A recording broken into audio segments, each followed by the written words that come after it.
Olá pessoal, hoje é dia 18 de abril de 2018, meu nome é Durval Ferreira, sou oficial de carreira do Exército Brasileiro e jornalista.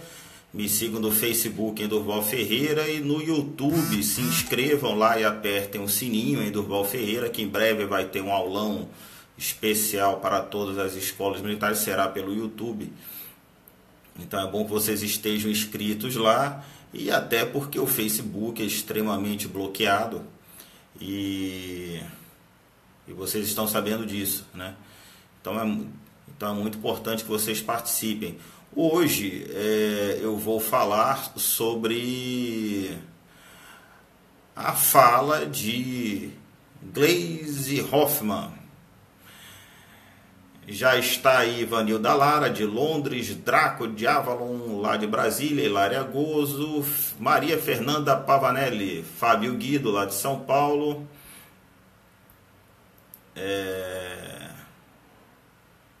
Marilise também está aí, Carlos José Duarte, Nelson Esteves, Naira Muniz, Helena Leal, lá da Bahia, Maria José Marquezine, Maria José Marcel Castelo Branco, Viviane Veloso, lá de Floripa, Cristina Otero, Margarete Ferrari, tudo bem, Margarete? Carlos Potter, Mônica Pérez, perguntando, quando você diz que ainda vai piorar, se refere ao terrorismo? Não, é a tudo, vai piorar muito, calma que vai piorar. Professora Rivá Ferreira, lá do Rio Grande do Norte, Renato Veiga, do Rio de Janeiro, Hugo César Benedetti, Yara de Paula, Aparecida Paiva Delgado, Ramon Mansur, grande maestro Dadá Malheiros,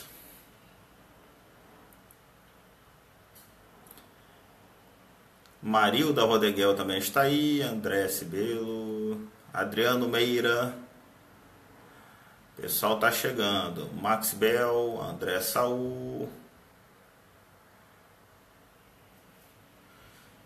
Rê Magalhães também está aí, que aniversariou ontem, eu acho, ou antes de ontem. Sandra de Laurens também está aí. Bem, pessoal, o vídeo é esse aqui. O som está muito baixo.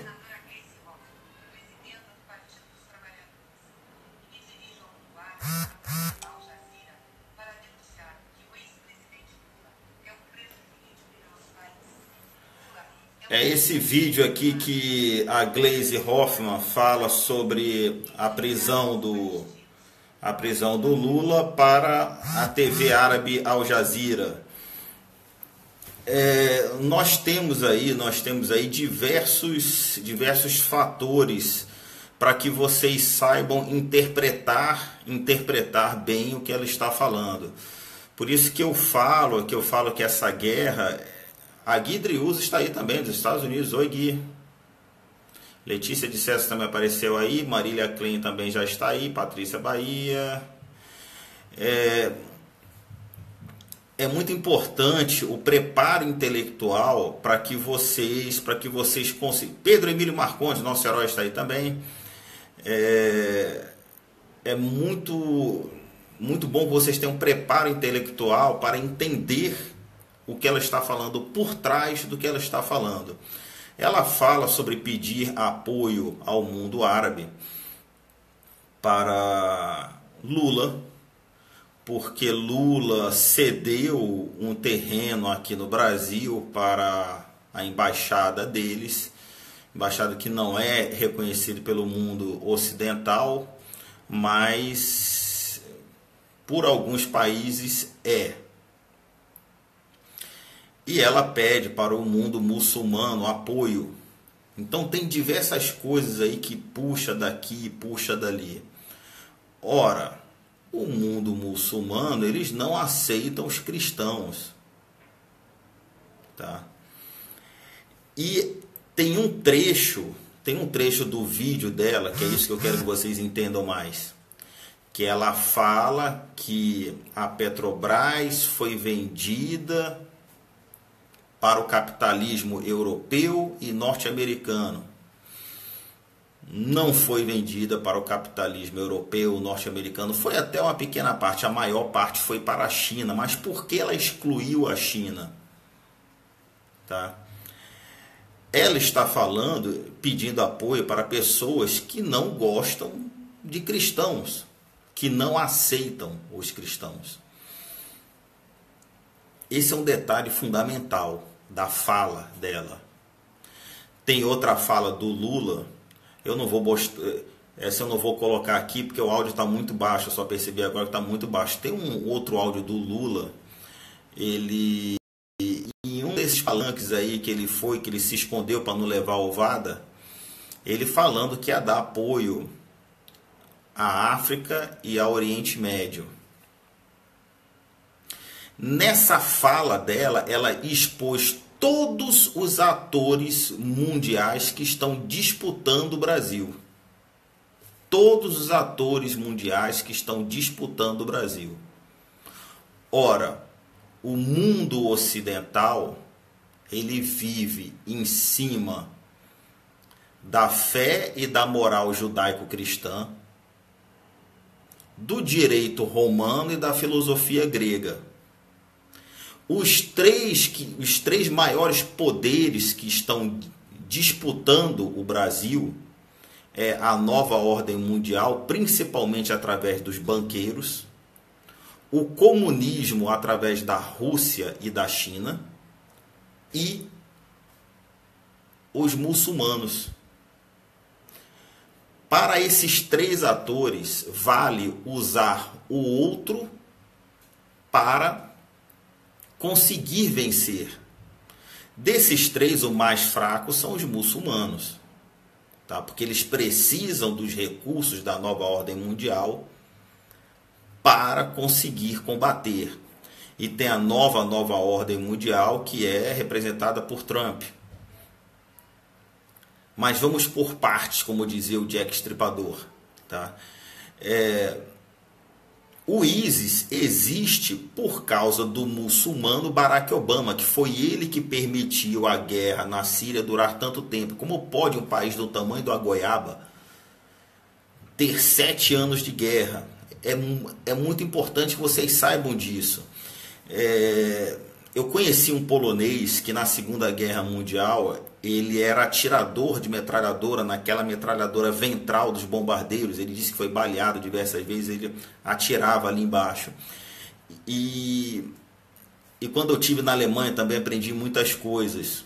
Eu sou um militar, então eu respiro a arte da guerra.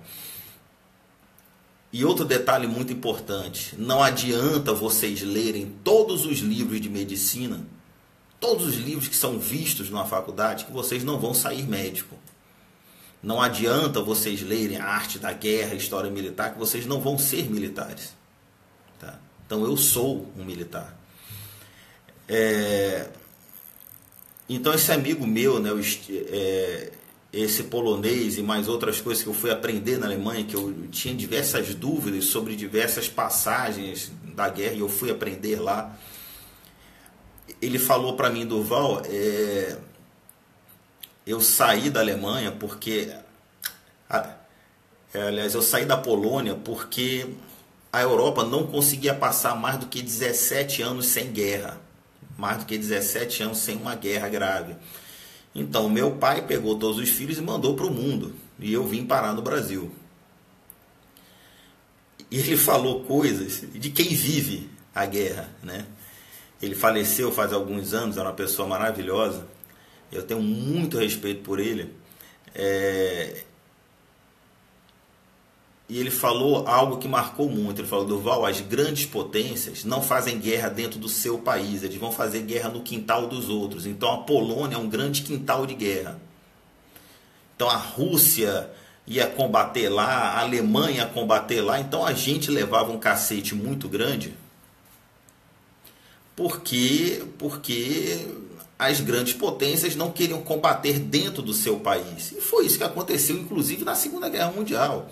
Tinham muitos alemães que nem sabiam que estava acontecendo uma guerra do lado de fora. Havia movimentação de tropas, mas naquela época não tinha internet, o jornal não era 100% assim, então teve eles só ficaram sabendo da guerra quando foram invadidos, né? E a Alemanha estava intacta, né?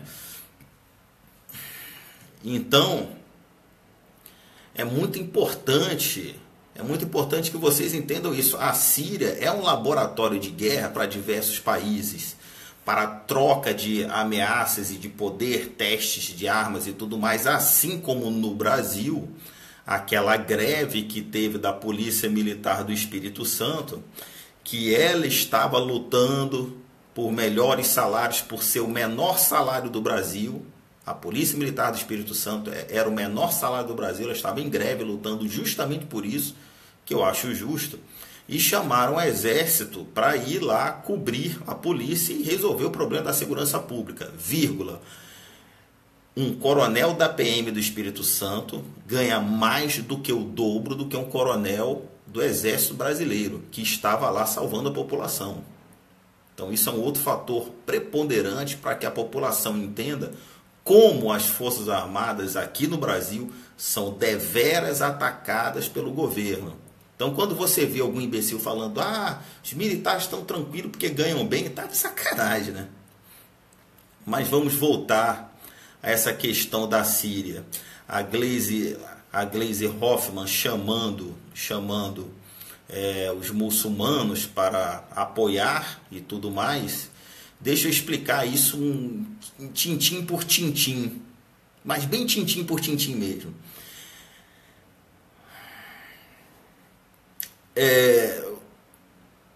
A lei da imigração tem muito a ver com isso, tá? É a lei da imigração e desviar a atenção, tá? Desviar a atenção do STF, porque o STF continua fazendo merda e está todo mundo focado na Gleisi Hoffmann, mas a lei da imigração tem muito a ver com isso. Todos nós brasileiros sabemos que nós não somos pretos, brancos, amarelos, ou qualquer outra cor que seja. Nós somos da raça brasileira, que é a raça mais bonita do mundo. Nas nossas peles cabe branco, amarelo, preto, tanto faz qualquer cor de óleo, qualquer tipo de cabelo. Nós somos da raça brasileira. Quem nos divide é o governo. Não somos nós brasileiros, nós somos a raça mais bonita do mundo, a raça brasileira. Então, para nós não existe preto, branco, amarelo, não. Existe para o governo. E o governo paga muito bem as pessoas para isso. Nós sabemos que nós somos bonitos assim, porque o brasileiro, ele sofreu uma miscigenação muito grande. Tá? Se vocês forem ver, aonde que está a maior população japonesa? Talvez esteja aqui no Brasil. Nós temos japoneses, alemães, espanhóis, portugueses, turcos, croatas. Nós temos gente do mundo todo aqui no Brasil. E todo mundo veio para cá aceitando miscigenar, aceitando que chegando aqui no Brasil tem que se submeter à cultura brasileira. Essa lei da imigração, que era totalmente desnecessária, o principal fator dela é que quem vier para o Brasil não é obrigado a se aculturar. Então significa que os muçulmanos podem vir para cá e criar uma cidade fechada, um território muçulmano dentro do Brasil, onde vale a Sharia. Eles podem fazer isso? Pode. Nós podemos reclamar? Não, porque seria uma discriminação. Seria politicamente incorreto. Ora, qual é o salário médio? Eu já falei isso aí para vocês uns 2 anos atrás. Quem me acompanha uns 2, 3 anos atrás sabe disso. Qual é o salário médio mensal na África? Um bom salário médio mensal é R$5. R$5. Quando você traz um imigrante desse, africano, para cá, ou então os cubanos que estão entrando pela Venezuela, entrando na fronteira brasileira, e vocês acham que nós não sabemos, nós sabemos de tudo. Existe a legalidade para as Forças Armadas tomarem providência. Ninguém vai botar os carros na frente dos bois. Tá? Então tem cubanos entrando pela Venezuela e para entrar na fronteira aqui do Brasil como refugiado. Tá? Mais um africano desse que vem para cá sem ser obrigado a se aculturar aqui no Brasil, ou vem para cá para procriar, que esse é um dos objetivos dos muçulmanos, eles estão invadindo a Europa por causa disso. A Comunidade Econômica Europeia foi um dos maiores, uma das maiores vitórias do comunismo e do mundo islã sobre a Europa. Por isso o Reino Unido pulou fora, disse, opa, o povo pulou fora, disse, não, eu não quero me meter nessa parada errada, não quero me meter nessa parada errada. Então, quando o Reino Unido pulou fora, foi porque o povo, através de uma eleição que não é fraudada, né, o povo conseguiu ver, não, isso aqui é mó roubado, e pularam fora. Pularam fora, tanto pularam fora que a Marinha do Brasil comprou o navio deles e foi comprado em libras esterlinas e não em euros. Tá? Então, um africano desse que chega aqui no Brasil sem ser aculturado e já recebe a carteira de trabalho, já recebe o cartão do SUS, já recebe não sei o que, ele fica maravilhado. Quando ele vai na fila do SUS, que ele passa 10, 12 horas esperando atendimento e ele é atendido por um médico, ele fica maravilhado. Nossa, eu fui atendido por um médico. Nós achamos terrível esperar 2, 3 horas, 4 horas, mas eles, para eles esperar 12 horas num hospital, que eles não veem o hospital lá, e ser atendido por um médico, eles falam, nossa, como o Brasil é bom. E outra coisa que eles não veem lá também é polícia. Então, para o terrorismo não vive de resultado. Terrorismo vive de mídia. Terrorismo não vive de resultado. Nunca no mundo todo o terrorismo ganhou a guerra. Então, terrorismo é um trabalho muito forte de mídia. O que o Brasil sofre hoje é exatamente o psicoterror. É o terrorismo governamental, junto com a mídia. Tá? É isso que vocês precisam entender. Se vocês olharem para Mao Tse, por exemplo, ele pregava a guerrilha em 3 fases. Primeiro, você domina o povo do campo. Depois você faz a conquista de corações. Você nunca... Os infiltrados nunca disputam, nunca conversam sobre política, não sei o que. Eles fazem serviços voluntários, ONGs. O Brasil é o país que mais tem ONG no mundo, né? São voluntários através de ONGs e coisa e tal. E quando chegam nas cidades, que seria a última fase, começa a combater o exército e o povo utilizando o poder da mídia. Então aqui no Brasil...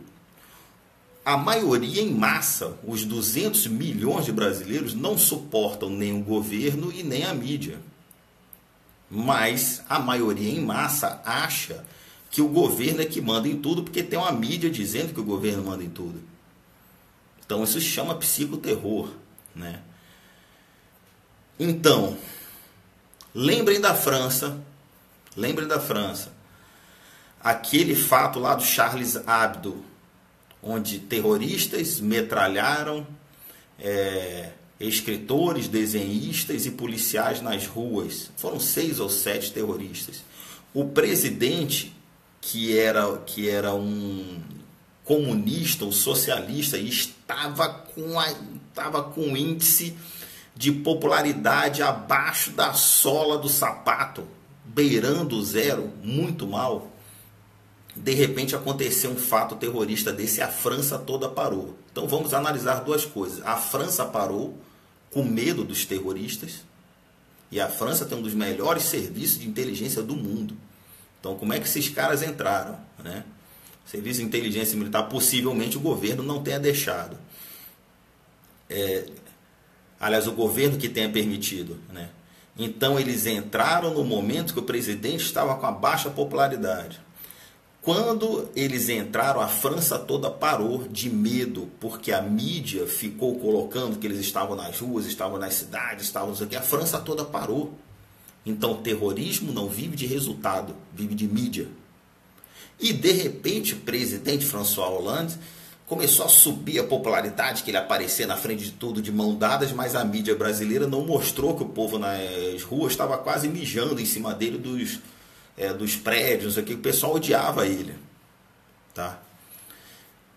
O que vocês precisam ver e entender? Na Guerra do Vietnã, os americanos saíram de lá por causa da opinião pública, que foi manipulada pela mídia, e por políticos, e por artistas, e por âncoras de TV. Hoje, depois que eles morreram, os Estados Unidos descobriu que eles foram comprados pela China e pela Rússia. Então, eu falei para vocês há uns 2 ou 3 anos atrás também, a Ucrânia, o que o mundo sabia, o que a ONU sabia e mostrava os representantes do povo ucraniano, não eram representantes do povo ucraniano. Ninguém queria aqueles caras. Então são 2 mundos paralelos. Nós, brasileiros, sabemos que essas pessoas não valem nada. Mas o mundo não sabe que o povo não gosta da Globo e o mundo não sabe que o povo não gosta do governo. Então o mundo fica achando que Lula é o verdadeiro não sei o quê, que a Gleisi Hoffmann, que é aquele porquinho da Índia, ela é maravilhosa, ela está lutando. O povo que não entende lá de fora, assim como vocês estão sentados aí, não estão nem aí para o povo que está morrendo na Síria e para o povo que morreu na Ucrânia, eles também não vão estar nem aí para quem está morrendo aqui não. É muito importante que vocês entendam como funciona a guerra. E é muito importante que vocês entendam o papel fundamental das Forças Armadas brasileiras nesse momento. Nós temos umas Forças Armadas poderosíssimas, que retirando a mídia que diz, está sucateada, está não sei o quê, se entrar em combate com eles, em pouco tempo, todos eles viram pó. Todos os esquerdas viram pó, em pouquíssimo tempo. Então nós somos muito poderosos, mas tem que ser empregado da forma certa e no momento certo. 2 exemplos. Na Turquia, por um trabalho de psicoterror de mídia muito forte, tá? As Forças Armadas estavam com a popularidade de quase 90%, não sei o que, mas o povo não ia para as ruas. O povo não ia para as ruas. E a Turquia tem um histórico muito grande de Forças Armadas tomar o poder, uma coisa natural lá. Dessa última vez, o Erdogan, utilizando de psicoterror e de técnicas de psicopolítica, ele fez com que o exército jogasse uma peça de xadrez antes da hora. Fez com que o exército desse um passo à frente do que ele poderia dar. O exército saiu antes do povo e legalmente, o que o Erdogan fez pode não ser justo, pode não ser o moralmente correto, mas legalmente ele estava certo. Ele pegou toda a cabeça das Forças Armadas e prendeu. E nós somos um bloco monolítico, nós funcionamos, concordando ou não, em cima dos mais antigos. São os mais antigos, os mais experientes, os mais capazes, os mais tecnicamente preparados que nos orientam. Sempre vai ser assim. Então, ali foi um exemplo do exército tomar a frente. Não, o exército não toma a frente, porque isso é golpe. E da mesma forma que a popularidade estava muito alta, eles foram para a rua sem o povo, da mesma forma, o povo não foi para a rua para libertar os comandantes militares. Então o exército perdeu a cabeça, ficou um exército jovem. É muito importante que vocês entendam isso. E na Tailândia, o exército permaneceu calado. Até o povo se manifestar. Em 64 foi assim também. Foi o povo, foram as mulheres que se manifestaram primeiro. Foram as mulheres brasileiras que se manifestaram primeiro. Então, tanto na Tailândia como aqui no Brasil, o povo que foi para as ruas pedir. Aí quando se faz isso, a ONU aceita, o mundo todo tem que aceitar. E como todo esquerdista é covarde, na Tailândia, quando o exército bateu o pé, disse quem reagir morre, ninguém reagiu. Porque o esquerdista ele quer viver bem, de vinho, quer viver em Londres, quer viver em Paris, em Miami, só não quer viver em Cuba, na Rússia, na China, ninguém quer. Então é muito interessante que vocês entendam esses detalhes, esses fatores fundamentais e primordiais para tudo que está acontecendo. Então, por enquanto, agora nesse momento, o brasileiro está esperando, está esperando, a maioria dos brasileiros está voltado para as eleições. Então, no meio militar criou-se um grupo de pré-candidatos, onde eu estou ali também, vocês sabem disso, para, se a maioria da população desejar as eleições,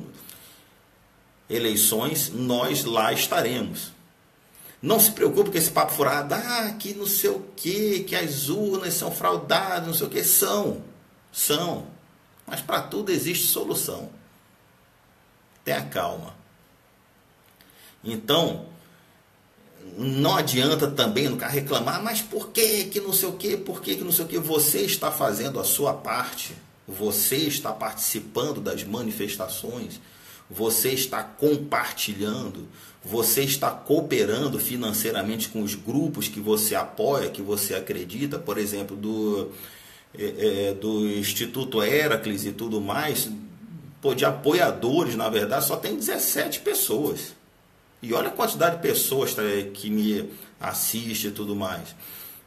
Então, tudo é questão de participar e de lutar. E de esperar, porque nós somos um povo cristão e conservador.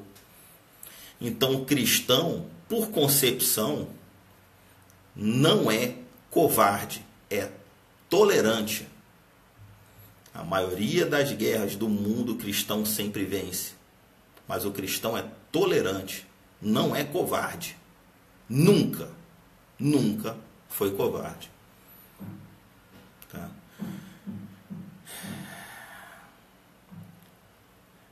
Aguardem, cooperem e confiem.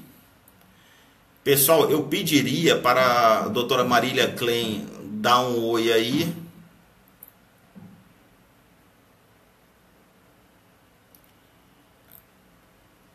Rê Magalhães, você quer participar? Doutora Marília Klein, manda o convite. Rê Magalhães, você quer assim, não quer participar?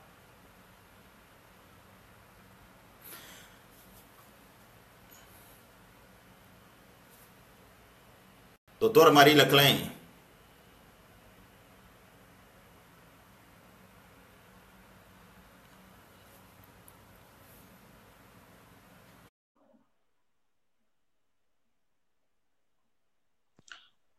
Oi, Duval.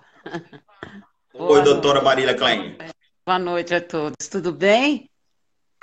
Tudo bem. Eu gostaria que a senhora falasse sobre hierarquia das leis para as pessoas ficarem cientes sobre aquele papo furado, que não pode se manifestar na frente dos quartéis, e o seu ponto de vista em relação à lei da migração.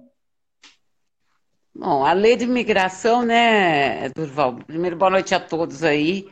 É uma aberração. Nós temos hierarquia de normas, realmente, né?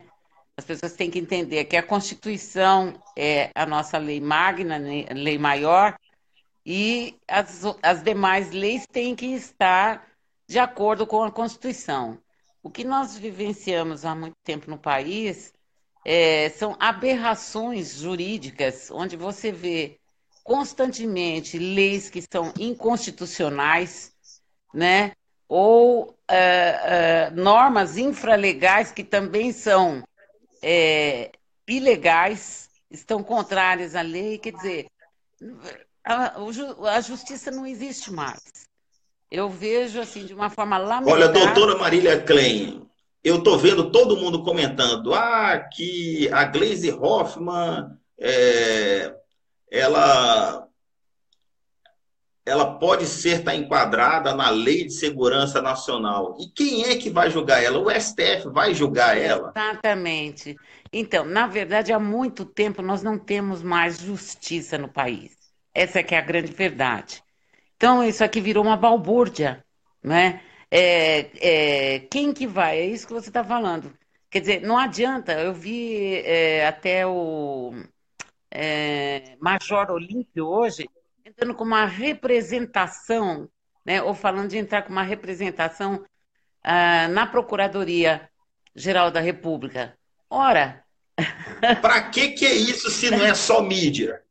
pois é, pois é, não, nós estamos assistindo há muitos anos, eu assisto há muitos anos, capitão, a justiça sem funcionar, várias pessoas cometendo crimes, não só no próprio executivo, o legislativo e o próprio judiciário. Então, nós estamos vivendo um país absolutamente. Não digo que não tenham leis, leis que não são cumpridas, né? Na verdade, não há o cumprimento legal. Então, não há uma saída institucional. Não tem como. As pessoas ficam aguardando e estão aguardando o quê? O caos, porque é o caos que nós estamos já dentro de uma situação bastante complexa. Com relação ao vídeo da senadora, isso é um atentado à soberania do país, sem dúvida nenhuma. Né? No momento que ela comunica que o ex-presidente está sofrendo, né, um constrangimento ilegal, o que não é verdade, e convoca a todos, né, para tomarem providência, ela está cometendo um atentado à soberania nacional e com conivência, evidentemente, do próprio presidente da República. Do próprio presidente da República, que tem por dever, né, é, é, inclusive dever que está na própria Constituição Federal, é, no artigo 85, se não me engano, fala sobre os crimes do presidente da República, quando, até por omissão, deixa que a segurança interna do país fique ao Deus dará.